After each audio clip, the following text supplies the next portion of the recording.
ভগবান সবসময় ভক্তের জীবন থেকে ঝড় সরিয়ে দেন না। অনেক সময় তিনি সেই ঝড়ের মধ্যেই ভক্তের হাত ধরে থাকেন, আর সেই হাতের স্পর্শই ভক্তের আসল শক্তি।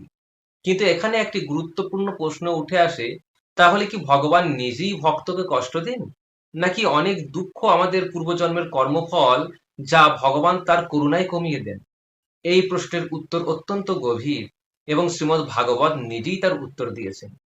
শ্রীমদ্ ভাগবতের 10 নম্বর স্কন্ধের 14 নম্বর অধ্যায়ের 8 নম্বর শ্লোকে ব্রহ্মাজি বললেন, যে ভক্ত সুখ ও দুঃখের মধ্যেও ভগবানের করুণা উপলব্ধি করেন, সে ভগবানের বিশেষ কৃপাপাত্র হয়ে ওঠে।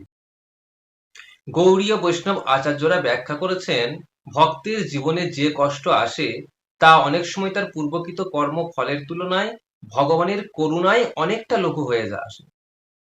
একটি উদাহরণ ভাবুন, একজন অপরাধী 10 বছরের কারাদণ্ড হওয়ার কথা ছিল, কিন্তু রাজা তার আন্তরিক অনুতাপ দেখে সেই শাস্তি কমিয়ে মাত্র 6 মাস করলেন।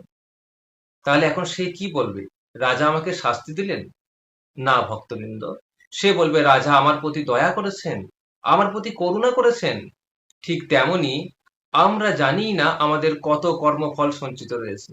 আমরা শুধু আজকের কষ্টটুকু দেখি, কিন্তু ভগবান কত বড় বিপদ থেকে আমাদের রক্ষা করেছেন তা আমরা দেখতে পাই না।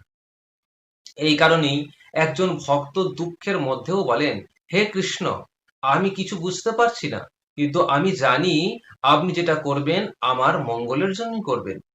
হে প্রিয় ভক্তবৃন্দ, সোনাকে যখন আগুনে পোড়ায়, তখন আগুন তাকে ধ্বংস করে না, বরং আরো বিশুদ্ধ করে তোলে।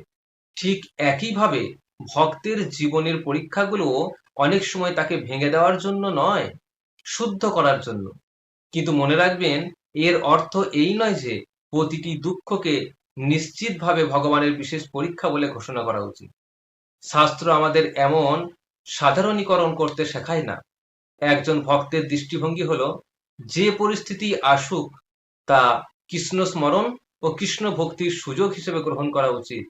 তাহলে এখন প্রশ্ন হলো, দুঃখের সময় একজন ভক্তের প্রকৃত আচরণ কি হওয়া উচিত? তিনি কি অভিযোগ করবেন, না আরো বেশি হরিনাম করবেন, আরো বেশি ভাগবত পড়বেন, আরো বেশি শরণাগতির আশ্রয় নেবেন?